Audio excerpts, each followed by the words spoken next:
శంభో శంకర హర మహాదేవ ఓం నమ శివాయ ఓం నమ శివాయ ఓం నమ శివాయ. మాతా కనకదుర్గ తుయిద్య తుల్యాపూర్ భవాని తుయిద్య వనదేవతలు సమ్మక్క సారక్క తుయిద్య ఈశ్వర పరమేశ్వర ఓంకారేశ్వర విఘ్నేశ్వర వినాయక గణనాయక తుయిద్య కంచి కామాక్షి మధుర మీనాక్షి తుయిద్య తుల్యాపూర్ భవాని తుయిద్య కొల్లాపూర్ మహాలక్ష్మి తుయిద్య వేదమాత గాయత్రీమాత తుయిద్య బాసర సరస్వతి దేవత తుయిద్య రాజరాజేశ్వరి దేవత తుయిద్య. 1వ తేదీ నుంచి 15వ తేదీ దాకా ద్వాదశ రాశుల్లో 6వ రాశి కన్యరాశి వారి జాతకం భూత భవిష్యత్ వర్ధమానం తలించిన పని అనుకున్న కోరిక విద్య యోగంలా వ్యాపార యోగంలా కళ్యాణ యోగంలా నమ్ముకున్న పనుల చేసే పనుల ఆరోగ్య విషయంలో సంతాన విషయంలో కుటుంబ విషయంలో ఎలా ఉందో చూడు.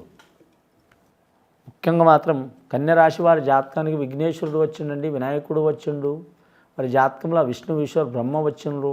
ముఖ్యంగా మాత్రం కన్యరాశి వారి జాతకంలో చెప్పాలంటే మాత్రం చాలా వరకు శుభయోగం ఉన్నదండి. నవగ్రహాల్లో వారికి 6 గ్రహాలు అనుకూలంగా ఉన్నాయి, 9 గ్రహాలు మంచిగా లేవండి వారి పేరు మీద. గురుగ్రహం, శనిగ్రహం, రాహుగ్రహం, కేతుగ్రహం ఈ 4 గ్రహాలు అత్యద్భుతంగా ఉన్నాయి. కానీ మిగతా గ్రహాలు చెప్పాలంటే మాత్రం ఓ శుక్రగ్రహం మంచిగా ఉంది, చంద్రగ్రహం, కుజగ్రహం, అలాగే వీరి జాతకానికి బుధగ్రహం అంతగా అనుకూలత లేదు. వీరి జాతక బలానికి జాగ్రత్తగా ఉండాలండి వీరి పేరు మీద. ముఖ్యంగా మాత్రం కన్యరాశి వారి జాతకంలో చూడాలంటే మాత్రం విద్య విషయంలో మాత్రం విద్యాకారకుడు విఘ్నేశ్వరుడు అండి. విద్య విషయంలో కలిసి వచ్చే అవకాశం ఉన్నది. కానీ వీరు వ్యాపారస్తులైతే మాత్రం తప్పకుండా వీరికి మాత్రం అనుకూలత ఉంటుంది. కానీ పూర్వకాలం నుంచి వీరి తల్లిదండ్రులు వంశస్థులు చేస్తున్న వ్యాపారం అభివృద్ధి చేసే అవకాశాలు ఉన్నాయి. అలాగే మాత్రం పాత గృహం మారి కొత్త గృహం కట్టే యోగం కానీ కొనే యోగం కానీ ఖచ్చితంగా రిజల్ట్ ఉంటుంది వీరి జాతక బలానికి. అలాగే పెద్దలు సంపాదించిన ఆస్తి, అది భూమి కావచ్చు, చిలక కావచ్చు, పొలం కావచ్చు, తల్లిదండ్రులది కావచ్చు, లేదా తాత ముత్తాతలది కావచ్చు, పూర్వకాలం వీరికి సంప్రదించింది ఖచ్చితంగా ఫలితం వచ్చే అవకాశం ఉందండి. కానీ ధన విషయంలో చిక్కులు చికాకులు ఉంటే తొలగిపోయే అవకాశం ఉంది వీరి జాతక బలానికి. మధ్యవర్తి కావద్దండి. ముఖ్యంగా ముగ్గురితో కలిసి ఏ పని చేయవద్దు. వీరికి 2 నలుగురితో ఎవరితోనన్నా చేయొచ్చు, కానీ మాత్రం ముగ్గురితో కలిసి ఏ పని చేయవద్దు. వీరి జాతకానికి చూడాలంటే మాత్రం వ్యాపారం అయినా సరే ముగ్గురితో చేయవద్దండి. అసలు ఏ పనైనా వ్యాపారం అంటేనే పొత్తులాట పీకులాట అండి. కాకపోతే కొందరు పేరు బలాలు కలిసి వస్తే 2 నలుగురు 100 మంది అయినా చేయొచ్చు, చాలా మంచిది. ముఖ్యంగా వీరి జాతకానికి వివాహ విషయంలో చెప్పాలంటే మాత్రం ఆ శ్రీరామచంద్రుడు కళ్యాణానికి సకల దేవతలు వచ్చిన కాబట్టి వివాహ విషయంలో వీరికి కలిసి వచ్చే అవకాశం ఉంటుంది. నచ్చిన సంబంధం దగ్గరకు వచ్చే అవకాశం ఉంటుంది. అలాగే దూరం సంబంధం కూడా నచ్చినా కూడా మాత్రం ఫలిస్తుంది. స్త్రీలకు మాత్రం నచ్చిన వరుడు దొరికే అవకాశం ఉంది. అలాగే పురుషుడు కూడా మాత్రం ఆ వచ్చిన స్త్రీతో చాలా వరకు శుభయోగాలు కలిసి వచ్చే అవకాశాలు ఉన్నాయి. వివాహం ఇష్ట ప్రకారం అనుకున్న వారికి కూడా మాత్రం పెద్దల్ని ఒప్పించైనా సరే లేటుగా అయినా సరే చేసుకునే అవకాశాలు ఉన్నాయండి. సంతానం మీద ఏమైనా దోషాలు చిక్కులు బాలగ్రహ దోషాలు ఉన్నవారికి తొలగిపోయే అవకాశాలు ఉన్నాయండి. వారు ఎవరికి పూజ చేసినా చేయకపోయినా మాత్రం రాముల వారి కళ్యాణం చేయాలండి, చాలా మంచిది. చాలామంది అనుకుంటారు రాముల వారి కళ్యాణం శ్రీరామనవమికే చేయాలని అనుకుంటారు. కానీ మామూలుగా మాత్రం రాముల వారి గుడికి యథావిధిగా మాత్రం మన పండితులతో కానీ ఖచ్చితంగా అయ్యగారులతో కానీ సద్బ్రాహ్మణులతో కానీ చేపిస్తే చాలా శుభయోగం అండి వారి జాతక బలానికి. ఖచ్చితంగా మాత్రం బుధవారం రోజు చేయటం చాలా మంచిది.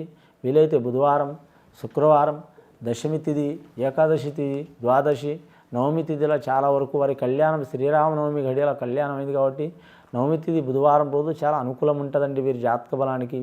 కానీ ముఖ్యంగా వీరి పేరు మీద చూడాలంటే మాత్రం కానీ విద్యారంగంలో చెప్పాలంటే మాత్రం కరెక్ట్ ఎంబీబీఎస్ చదువుకునే వారికి మాత్రం ఖచ్చితమైన ఫలితాలు నడిచి వచ్చే అవకాశం ఉన్నాయి. డాక్టర్ కోర్స్ చదువుకునే వారికి, అలాగే లాయర్ కోర్స్ చదువుకునే వారికి, న్యాయవాదికి సంబంధించిన వారికి మంచి ఫలితాలు కలిసి వచ్చే అవకాశాలు ఉన్నాయి. పూల వ్యాపారం చేసినా కలిసి వస్తుంది. అలాగే సిమెంట్ వ్యాపారం చేసినా కలిసి వచ్చే అవకాశాలు ఉన్నాయి. అలాగే ఇనుము వ్యాపారం చేసేవారికి కూడా చాలా మంచి ఫలితాలు కలిసి వచ్చే అవకాశం ఉంటుంది. మోటార్ ఫీల్డ్ వ్యాపారం చేసేవారు కూడా కలిసి వచ్చే అవకాశం ఉన్నాయి. సెకండ్ హ్యాండ్ కావచ్చు, అది కొత్తవి కావచ్చు, కలిసి వచ్చే అవకాశం ఉంది. ఎలక్ట్రానిక్ సంబంధించిన వ్యాపారం చేసేవారికి కూడా మాత్రం చాలా వరకు మంచి ఫలితాలు కలిసి వచ్చే అవకాశం ఉంది. ఆల్రెడీ చేసి నష్టపోతున్న వారు ఒక దారికి వచ్చే అవకాశం ఉందండి. తైలం వ్యాపారం చేసేవారు కూడా కలిసి వస్తుందండి. తైలం అంటే ఎన్నో రకాలు ఉంటుంది. పెట్రోల్ ఉంటుంది, డీజిల్ ఉంటుంది, గ్యాస్ ఉంటుంది, మన కిరసనాయిల్ ఉంటుంది, లేదా మంచి నూనె ఉంటుంది, లేదా మాత్రం చాలా రకాల నూనెలు ఉంటాయి. ఇప్పటి వారికి అది ఏ నూనె అయినా సరే కలిసి వచ్చే అవకాశం ఉంటుందండి.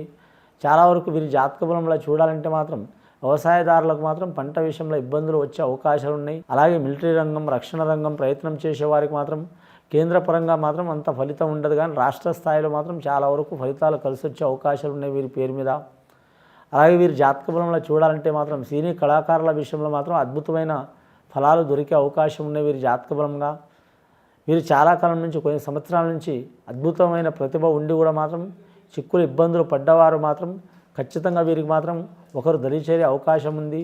నటీనట వర్గం వారికి, కథానాయకులకు, నిర్మాతలకు, డైరెక్టర్లకు, అలాగే మాత్రం కొరియోగ్రాఫీ వాళ్లకు, అంటే సంగీత కళాకారులకు, నాట్య కళాకారులకు, గాయకులకు, రచయితలకు మంచి అవకాశాలు లభిస్తాయి.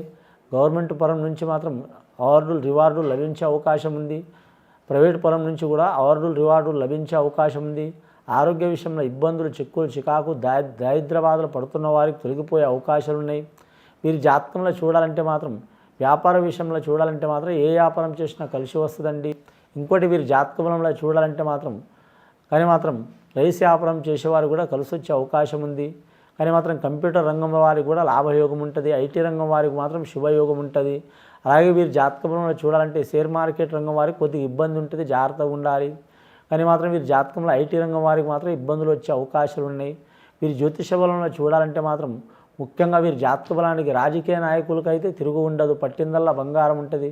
వారు ఏ రాష్ట్రంలో పోయినా, ఏ జిల్లాకు పోయినా, ఏ ప్రాంతానికి పోయినా, ఏ నియోజకవర్గానికి పోయినా వారికి రాజయోగమే ఉంటుంది. ఎంతోమంది వారి మీద నిందలు, అపనిందలు, అబండాలు వేయాలని చూస్తారు. ఎవరు వేసినా ఏం కాదండి, వారు అనుకున్నది సాధించే అవకాశం ఉంది. సంతాన విషయంలో, సంసార విషయంలో, కుటుంబ విషయంలో, పర్సనల్ లైఫ్లో ఇబ్బందులు పడుతున్నవారు అవి కూడా తొలగిపోయే అవకాశాలు ఉన్నాయండి. వీలైతే మాత్రం భద్రాచలం సీతారాముల దర్శనం చేయడం చాలా మంచిది. ఇది విని చూసి ఆచరించే వారికి చాలా వరకు శుభయోగాలు కలుగుతాయండి. శుభం భూయత్.